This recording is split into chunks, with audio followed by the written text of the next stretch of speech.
Good afternoon. I'm Ernie Bauer, the chair for Southeast Asian Studies here at CSIS. And we have a special treat. We are with Vice President of the Philippines, Jejomar Binay. Thank you for joining us, Mr. Vice President. You are making a trip to visit with leaders of the Obama administration, Congress, business leaders, and you just spoke at CSIS. Could you tell us a little bit about President Obama's trip? I think it's just 72 hours ago you were with him at the state dinner in Manila. What is the trip, what were the accomplishments of the trip, and what does it mean to the U.S.-Philippine relationship? Well, firstly, President Obama's group left at noontime of the 29th, and I left in the evening of the same day. Oh. At any rate, should have hitched a ride. Yeah, enjoyed very much. He was delighted with the presentation. In fact, he even said that I had learned one thing here in this dinner, and I might implement it when I return to the States. And I was saying, upon orders of the president. Anyway, levity aside, it did a lot of things to put that bilateral relations between the United States and Philippines strengthened. As a result, incidentally, because of this enhanced defense cooperation agreement, there is now an inclusion of assistance on humanitarian needs, as well as on calamity capabilities. And number two is the interoperability of the relation between the United States and the Philippines. This particular agreement is an offshoot of the earlier agreements entered into, although the first two, I think, or at least one, has been considered a treaty and approved by our Philippine Senate. Under our Constitution, a treaty must have to be approved by 2/3 vote of the members of the Senate. There is also an intensification on collective individual defense capability. Yes. So, but most of all, I like to recall what President Obama said. Very reassuring, and he said, the relation between the United States and the Philippines is ironclad. I love that quote too. I suppose. Talking about security, but going into a domestic field, let's look at the southern Philippines. You recently concluded a peace agreement with the Moro Liberation. It's called the Comprehensive Agreement on the Bangsamoro. Exactly. CAB.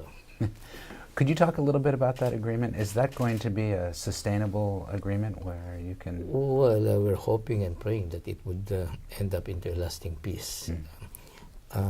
In the past, it was very elusive, attaining peace in southern Mindanao. But we're talking here of areas where you have a lot of our Muslim brothers. Yes.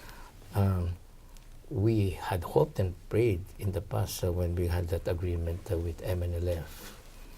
And then later on, there was an agreement signed in Malaysia, but the agreement was declared unconstitutional. Yes. So this one is a new agreement, and it must have to pass several processes yet.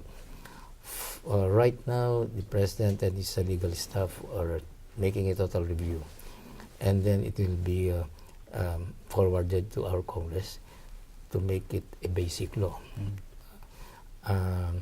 After that, I suppose, and chances are 100%, it's not a chance anyway, somebody will have to question the constitutionality of the agreement with our Supreme Court. I see. And what's the outlook, do you think? My feeling is, if ever, although I don't believe, but some would say that there are constitutional infirmities in the agreement. I see. But just the same, just as how our Supreme Court tackled the RH law, where the law was declared constitutional, but some provisions were declared unconstitutional. I think that will be the case in this particular agreement. Let me move to economic competitiveness. You talked a lot in your speech about your experience in Makati, which was transformational. You talked about inclusive growth and competitiveness. Could you see a situation where the Philippines could join regional trade agreements such as the TPP, the Trans-Pacific Partnership? The TPP is, there are a lot of agreements for integration Yes. in the region. One actually is the Asian Economic Community, or AEC, which will be effective next year.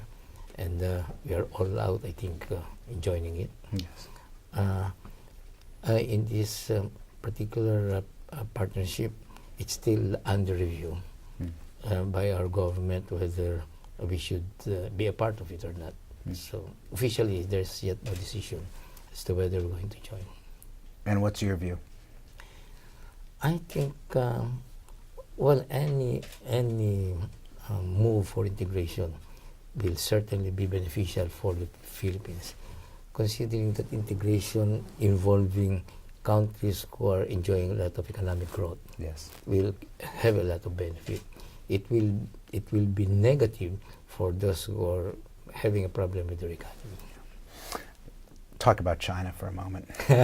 It's as you mentioned, the Philippines is seeing sort of a resurgent China, I think you said, and a rebalancing United States. But no one could doubt the facts on the water, if you will, that the Chinese are putting some pressure on the Philippines in the West Philippine Sea. How can the Philippines and China resolve these disputes and move forward?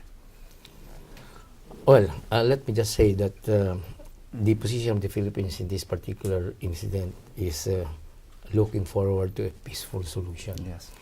And the one option which we chose was to go to the International Tribunal for the application of UNCLOS, or the United Nations Convention on the Law of the Seas, Yes. as well as the United Nations Charter on avoiding any hostility between the parties involved. So last month, it's now May 1st, so it was March 30 actually, Right. where we submitted our memorial, where we presented our arguments as well as the evidences. I understand it had about 4,000 pages. Unfortunately, as of the present time, it's still the position of China not to be involved. Right. So there's a big question of, will it follow or not? Chances are it will not follow the decision, especially if it's very favorable to the Philippines. But nonetheless, we will still continue talking and finding a solution in a very peaceful way. And that is the position of the Philippines. That makes good sense to me. Vice President Binay, thank you. Incidentally, it would be of help if, as I usually say, I'm a student of political science, the United States can come in offering its good offices in trying to solve the problem between the two countries. Well, we're trying to be helpful, but we need advice from our friends like you. Thank you for joining us. Thank you, sir.